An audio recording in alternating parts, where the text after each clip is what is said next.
Class exam warrior में आप सभी का स्वागत है।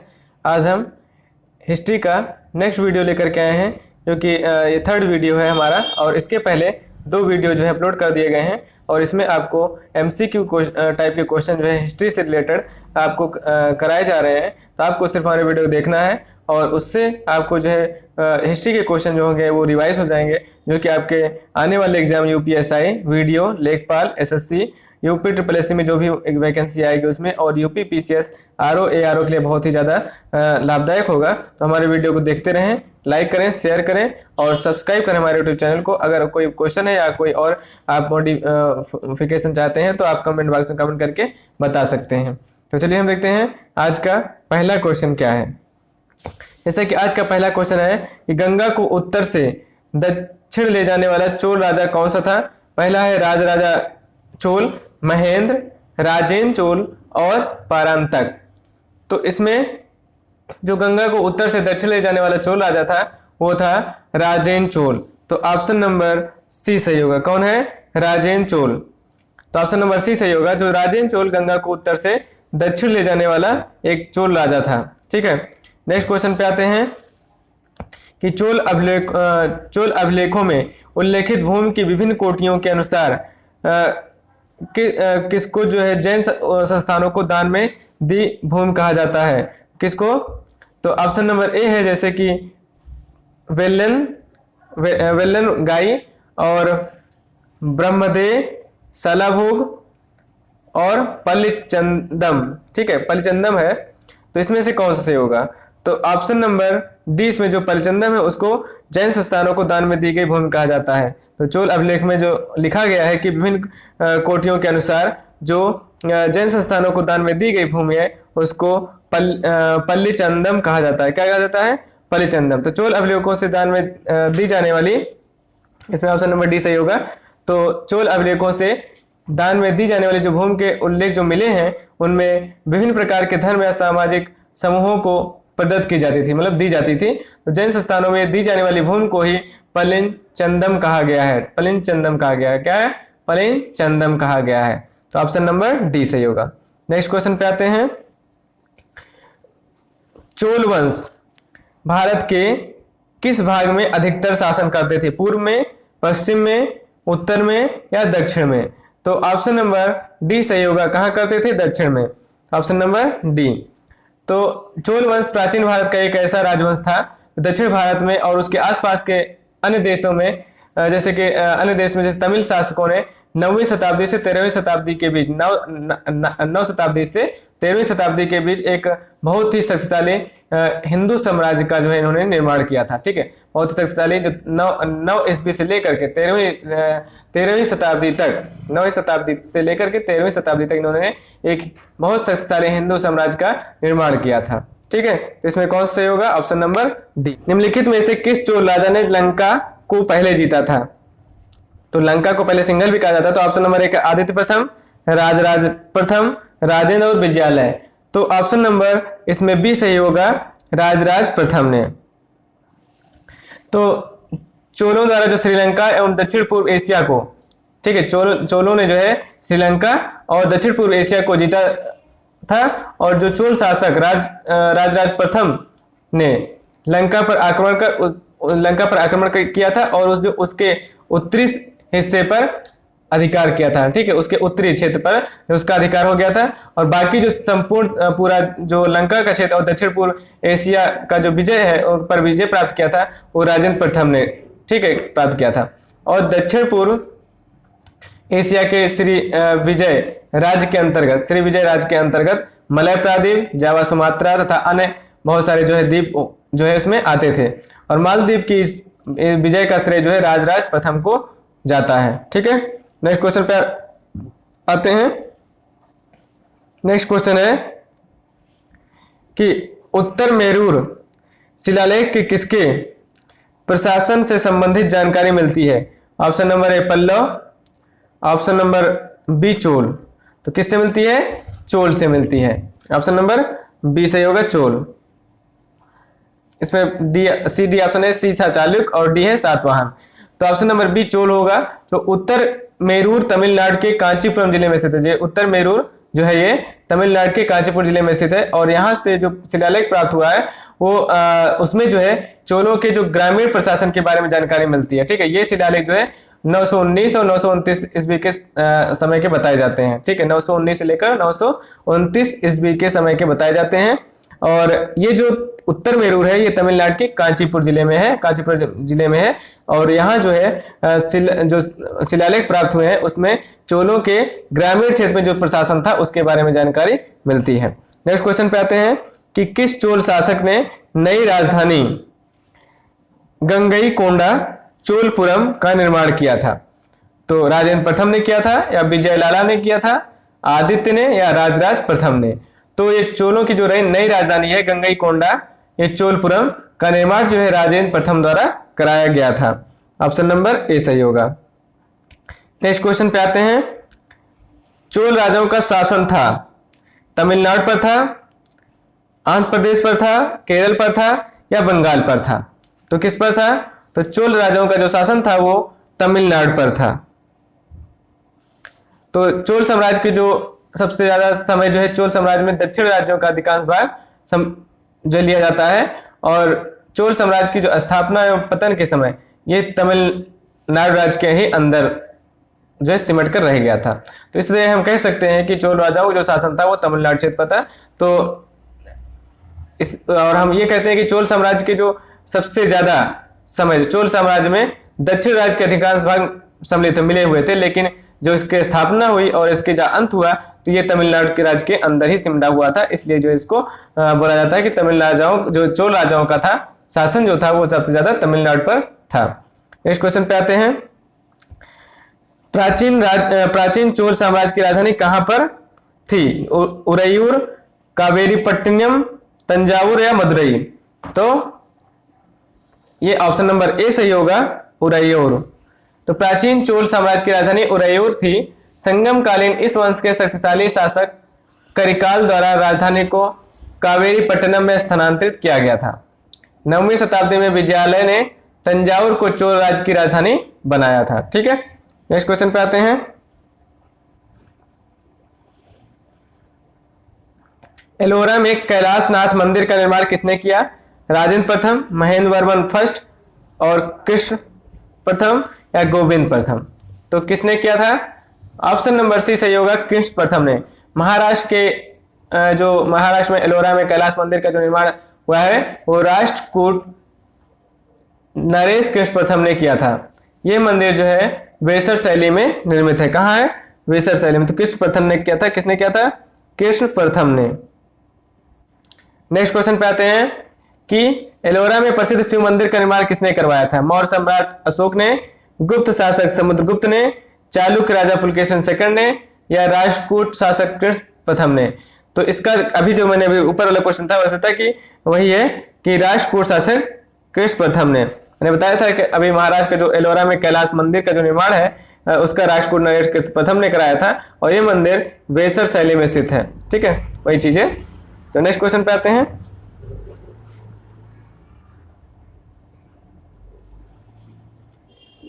एलोरा में गुफाएं और शैलीकृत मंदिर हैं हिंदू और बौद्ध के, बौद्ध और जैन के, और हिंदू और जैन के, हिंदू बौद्ध और जैन के। तो किसके हैं? तो एलोरा में गुफाएं और शैलीकृत जो मंदिर है वो हिंदू, बौद्ध और जैन तीनों से हैं। तो एलोरा में जो ये स्थित गुफाएं और जो शैलीकृत मंदिरों का संबंध है वो हिंदू, बौद्ध और जैन धर्मों के साथ है। और जो औरंगाबाद के एलोरा में अधिकांश गुफाएं जो शैलीकृत मंदिर का निर्माण ये सभी राष्ट्रकूट शासकों द्वारा ही कराया गया था। ठीक है, जैसे कि अभी बताया था मैंने कि राष्ट्रकूट कृष्ण प्रथम ने कराया था तो शासक ने। तो उसी तरीके से वहाँ जो ज्यादातर जो मंदिर या गुफाएं हैं उनका जो निर्माण कराया गया है वो राष्ट्रकूट शासक के कृष्ण प्रथम के द्वारा ही कराया गया है। तो नेक्स्ट इसमें ऑप्शन नंबर क्या होगा? डी सही होगा। नेक्स्ट क्वेश्चन पे आते हैं हम, निम्नलिखित में से क्या राष्ट्रकूटों का सर्वाधिक चिरस्थायी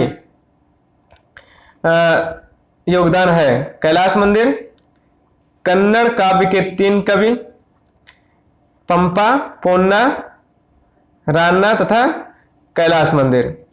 उसके बाद है जैनवाद का संरक्षण, उसके बाद है विजय। तो इसमें जो राष्ट्रकूटों का सर्वाधिक चिरस्थायी योगदान है वो कहाँ था? कन्नड़ काव्य के 3 कवि पंपा, पोन्ना और रान्ना तथा कैलाश मंदिर में था।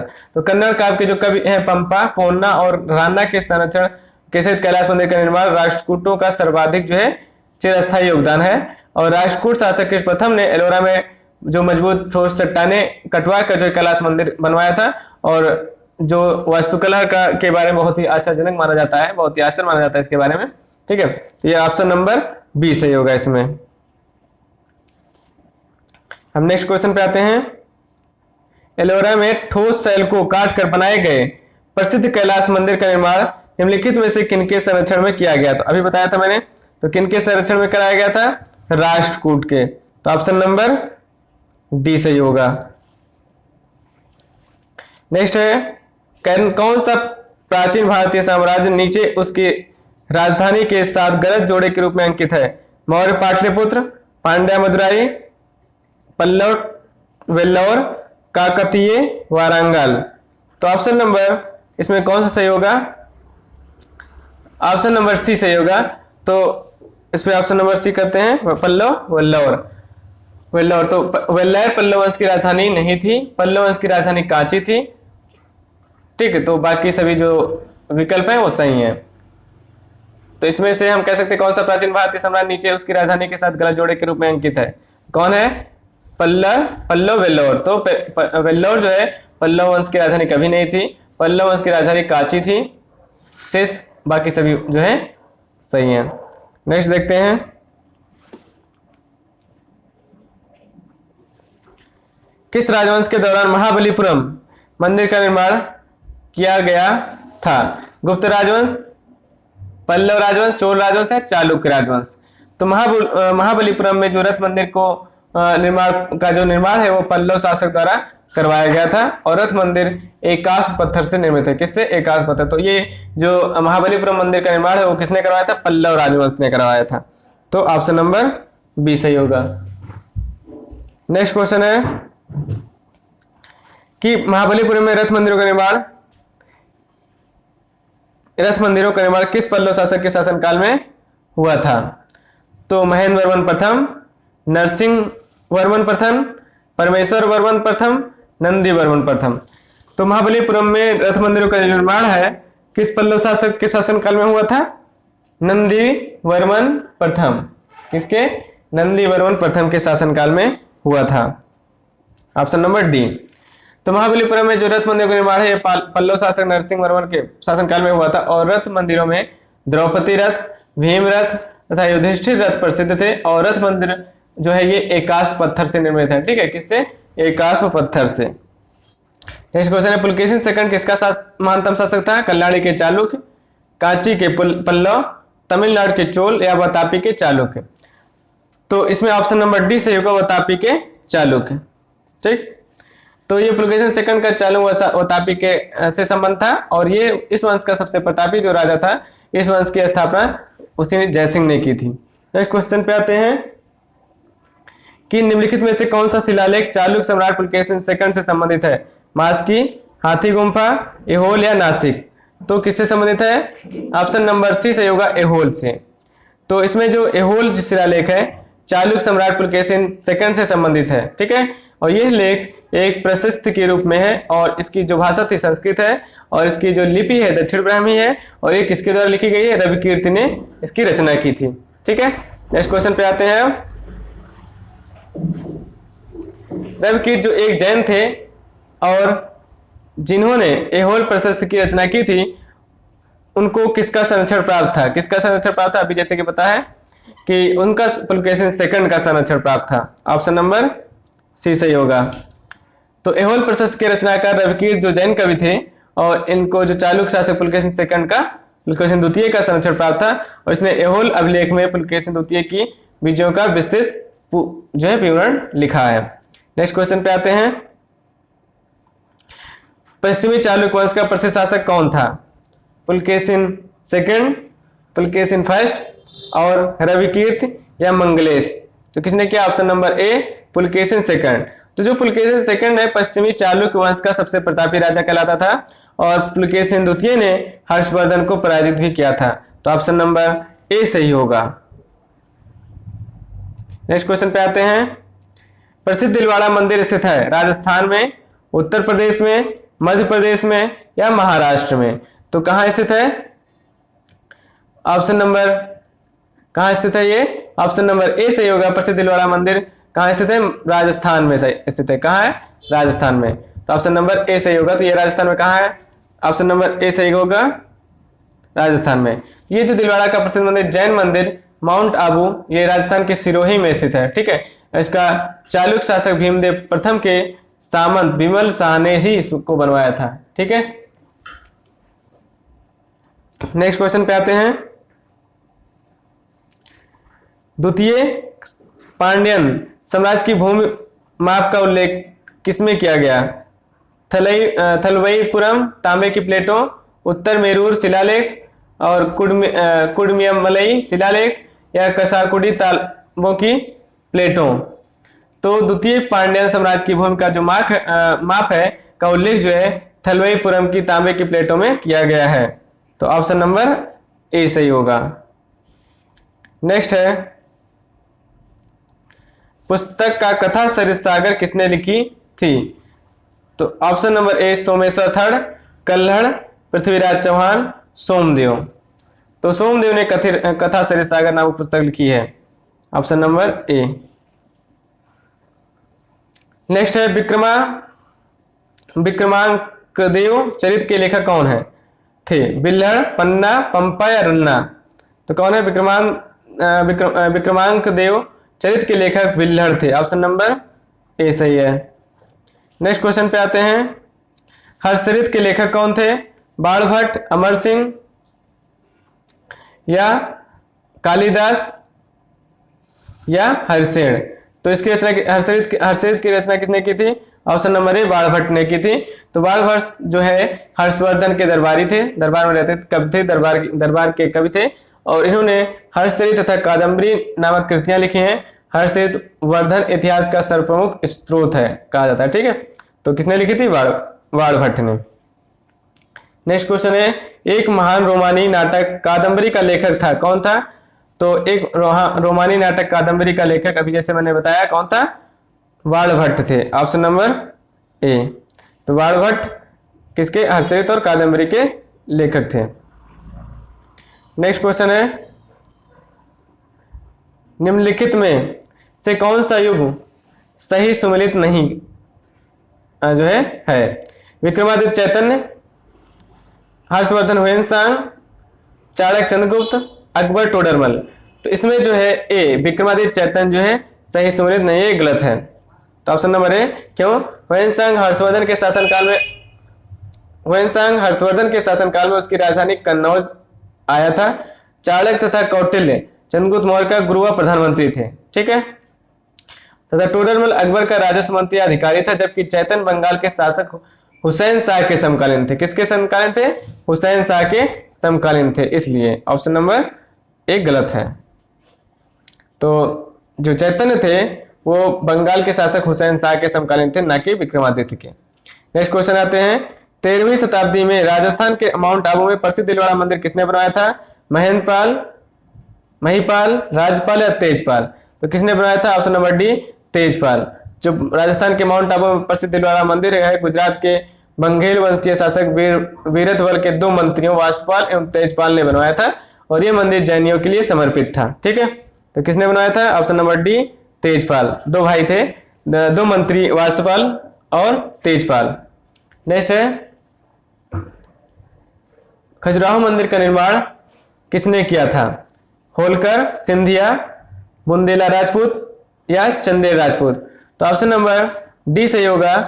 किसने? चंदेल राजपूत। मध्य प्रदेश के छतरपुर जिले में स्थित खजुराहो मंदिर समूह के लिए अति प्रसिद्ध है, और इन मंदिरों का निर्माण 10वीं से 12वीं सदी के में जो चंदेल शासकों के शासनकाल में हुआ था। तो ऑप्शन नंबर डी सही होगा, चंदेल राजपूत। नेक्स्ट क्वेश्चन है, मध्य प्रदेश में खजुराहो समूह के स्मारकों में किस धर्मों के मंदिर हैं? केवल हिंदू, केवल जैन, हिंदू तथा जैन दोनों, ना ही हिंदू ना ही जैन? तो इसमें ऑप्शन नंबर सी सही होगा, हिंदू तथा जैन दोनों हो गए। नेक्स्ट क्वेश्चन है, मिहिर भोज राजपूतों के किस कुल से संबंधित है? प्रतिहार से, राठौर से, चौहान से या परमार से? किससे संबंधित है?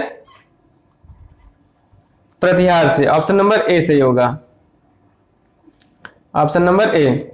नेक्स्ट क्वेश्चन है वैनसांग किसके शासनकाल के दौरान आया था? वैनसांग जो है ऑप्शन नंबर ए चंद्रगुप्त प्रथम, चंद्रगुप्त द्वितीय, हर्षवर्धन और रुद्रदामन। तो किसके शासनकाल में आया था? ये आया था हर्षवर्धन के शासनकाल में, option number C. Next question पे आते हैं, किसके शासनकाल में वैनसांग भारत आया था? तो किसके शासनकाल में वैनसांग भारत आया था? जलालुद्दीन, हर्षवर्धन, जहांगीर या पांड्य? तो किसके शासनकाल में आया था? हर्षवर्धन के शासनकाल में। क्वेश्चन ये रिपीट है। नेक्स्ट क्वेश्चन देखते हैं, प्रिंस ऑफ पिलग्रिम्स नामक नाम किसे प्रदान किया गया था? प्रिंस ऑफ पिलग्रिम्स नाम जो है फायान इत्सिंग वैनसांग मेगसनीज। तो हर्ष के शासनकाल में भारत आया जो चीनी यात्री था वैनसांग, उसी को प्रिंस ऑफ पिलग्रिम्स बोला गया था, ठीक, कहा गया था। प्रिंस ऑफ पिलग्रिम्स जो है तीर्थ यात्रियों का राजकुमार कहा जाता है, ठीक है, क्या कहा जाता है? तीर्थ यात्रियों का राजकुमार। तो ऑप्शन नंबर सी सही होगा इसमें। नेक्स्ट क्वेश्चन है, हर्षवर्धन की आरंभिक राजधानी कहाँ थी? तो हर्षवर्धन की आरंभिक राजधानी कहाँ थी? प्रयाग में, कन्नौज में, थानेश्वर में या मथुरा में? तो ऑप्शन नंबर सी सही होगा, थानेश्वर थी। तो हर्षवर्धन की आरंभिक राजधानी कहाँ थी? थानेश्वर थी। और 605 ईस्वी में हर्षवर्धन के पिता प्रभाकर वर्धन की जो है मृत्यु हो गई थी, तो हर्षवर्धन शासक बना और उसने जो 606 ईस्वी में अपनी राजधानी कन्नौज बनाई और इस उपलक्ष्य में हर्ष संवत प्रारंभ हुआ, ठीक है। तो ऑप्शन नंबर सी सही होगा। तो हर्षवर्धन की पहले शुरुआत में राजधानी क्या थी? थानेश्वर थी। उसके बाद उसकी मृत्यु के बाद उसके जो है हर्षवर्धन जो शासक बना उसने जो है कन्नौज राजधानी बनाई थी। नेक्स्ट है, संस्कृत नाट्य नागानंद की रचना किस शासक द्वारा की गई थी? प्रभाकर वर्धन, हर्षवर्धन, चंद्रगुप्त द्वितीय, बिंदुसार? तो किसके द्वारा? ऑप्शन नंबर बी सही होगा, हर्षवर्धन के द्वारा। किसके द्वारा थी? हर्षवर्धन के द्वारा। तो हर्ष को संस्कृत के 3 नाटक ग्रंथों का रचयिता कहा जाता है, प्रियदर्शिका, रत्नावली, नागानंद। हर्ष को 3 संस्कृत नाटकों का ग्रंथों का रचयिता कहा जाता है। नागानंद बौद्ध धर्म से प्रभावित रचना है और इसमें 5 अंक है। प्रियदर्शिका 4 अंकों का नाटक है, इसमें वत्सराज उद्यान के अंतःपुर की प्रणय कथा का वर्णन हुआ है। और रत्नावली में 4 अंक है। तो यह नाटक वत्सराज उद्यान तथा उसकी रानी वधता की परिचारिका नागरिका की प्रणय कथा का बड़ा ही रोचक वर्णन किया गया है इसमें। नेक्स्ट है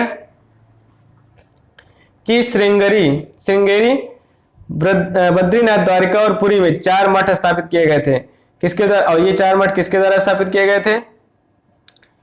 ऑप्शन नंबर रामानुज द्वारा, अशोक द्वारा, आदि शंकराचार्य द्वारा या माधव विद्यारण्य द्वारा? तो ऑप्शन नंबर सी सही होगा इसमें, आदि शंकराचार्य द्वारा। तो आदि शंकराचार्य ने देश के 4 दिशाओं में, उत्तर में बद्रीनाथ, दक्षिण में श्रृंगेरी, पूर्व में पुरी और पश्चिम में द्वारिका मठों की स्थापना की थी। तो ऑप्शन नंबर जो है सी सही होगा, आदि शंकराचार्य, ठीक। नेक्स्ट क्वेश्चन पे आते हैं, नालंदा विश्वविद्यालय को नष्ट करने वाला मुस्लिम आक्रमणकारी था, कौन था? अलाउद्दीन खिलजी, मोहम्मद बिन तुगलक, मोहम्मद बिन बख्तियार, मोहम्मद बिन कासिम? तो कौन था? मोहम्मद बिन बख्तियार था। तो नालंदा और विक्रमशिला के विश्वविद्यालयों को जो है मुस्लिम आक्रमणकारी मोहम्मद बिन बख्तियार खिलजी द्वारा नष्ट किया गया था। तो ऑप्शन नंबर सी सही होगा, option number C. Next question पे आते हैं,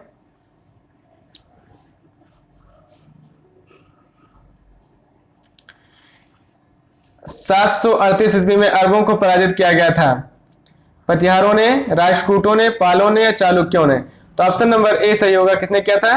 प्रतिहारों ने। तो 738 ईस्वी में राजस्थान में युद्ध हुआ था और इस युद्ध में प्रतिहार राजा नागभट्ट प्रथम के नेतृत्व में राजपूतों का एक ग्रुप बन गया था, ठीक है। और राजपूत के इस ग्रुप ने जुनैद इब्न अब्दुल रहमान अल मारी के नेतृत्व वाली अरब सेना को हरा दिया था, ठीक है। तो ऑप्शन नंबर ए। नेक्स्ट है, सांची का महान स्तूप है, कहाँ है? उत्तर प्रदेश में, मध्य प्रदेश में, अरुणाचल प्रदेश में या आंध्र प्रदेश में? कहाँ है? यह है मध्य प्रदेश में। नेक्स्ट है, कोणार्क का सूर्य मंदिर किसने बनवाया था? अनंतवर्मन चोड़गंगादेव, नरसिंहदेव प्रथम, कपिलेंद्र देव राउतरे या पुरुषोत्तम देव? तो किसने बनवाया था? ऑप्शन नंबर बी सही होगा, नरसिंहदेव प्रथम ने, ऑप्शन नंबर बी। नेक्स्ट है, गीत गोविंद के रचयिता कौन है? विद्यापति, जयदेव, वेदव्यास या विष्णु शर्मा? तो ऑप्शन नंबर बी सही होगा, जयदेव हैं। कौन है? जयदेव। तो गीत गोविंद के रचयिता जयदेव बंगाल के अंतिम सेन शासक लक्ष्मण सेन के आश्रित महाकवि थे और इसे गीत काव्य कहना ज्यादा उचित होगा क्योंकि इसमें 12 सर्ग हैं तथा प्रत्येक सर्ग गीतों से समन्वित है। ठीक है, नेक्स्ट क्वेश्चन पे आते हैं। सबसे पहले तोमर राजपूतों के काल में राजधानी बनी, दिल्ली में, पाटलिपुत्र, कलकत्ता या तक्षशिला? तो ऑप्शन नंबर ए सही होगा, दिल्ली। तो तोमर उत्तर पश्चिम भारत का एक राजवंश था। तोमरों का मानना था कि वे चंद्रवंशी हैं। ठीक है, तो तोमरों ने अपनी राजधानी दिल्ली को बनाया था जिसे तोमर देहलिका के नाम से भी पुकारा जाता है। ठीक है, नेक्स्ट क्वेश्चन है, दिद्दा नाम की रानी ने भारत के किस भाग पर 980 से 1003 ईस्वी तक शासन किया? अवध, कश्मीर, सिंध या बंगाल? तो महारानी दिद्दा कश्मीर की महारानी थी जिसमें महारानी दिद्दा लोहार वंश के राजा सिंहराज की पुत्री और काबुल के जो हिंदू शाही भीम शाही की पौत्री थी। ठीक है, तो दिद्दा नाम की रानी ने भारत के किस भाग में? कश्मीर में। तो महारानी दिद्दा कश्मीर की महारानी थी। महारानी दिद्दा लोहार वंश के राजा सिंहराज की पुत्री और काबुल के हिंदू शाही भीम शाही की पौत्री थी। तो ऑप्शन नंबर बी सही होगा। नेक्स्ट है, सिंध पर विजय प्राप्त करने वाला अरब सेना के सेनापति का नाम बताइए। अल-हज्जाज, कुतुबुद्दीन ऐबक, अलाउद्दीन खिलजी और मोहम्मद बिन कासिम? तो कौन है? ऑप्शन नंबर डी सही होगा, मोहम्मद बिन कासिम। भारत पर पहली बार आक्रमण करने वाले अरब मुस्लिम थे और 712 ईस्वी में मोहम्मद बिन कासिम द्वारा भारत पर आक्रमण किया गया था जो अरब का निवासी था और इस समय जो है सिंध का शासक दाहिर था जिसे मोहम्मद बिन कासिम ने हराया था। ठीक है, नेक्स्ट क्वेश्चन पे आते हैं, लास्ट क्वेश्चन। सुल्तान महमूद कहाँ का शासक था? पारस का, गजनी का, लाहौर का या अरब का? तो सुल्तान महमूद कहाँ का शासक था? ये जो है ऑप्शन नंबर बी गजनी का शासक था। कहाँ का? महमूद गजनबी यामिनी वंश का तुर्क सरदार गजनी के शासक सुबुक्तगीन का पुत्र था ये। ठीक है, किसका पुत्र था? गजनी के शासक सुबुक्तगीन का पुत्र था और महमूद गजनबी ने भारत पर 17 बार आक्रमण किए थे। तो ऑप्शन नंबर बी सही होगा, गजनी का। तो ये जो है लास्ट क्वेश्चन था। तो हमारे वीडियो को देखते रहें, लाइक करें, शेयर करें और सब्सक्राइब करें हमारे यूट्यूब चैनल को। Thank you.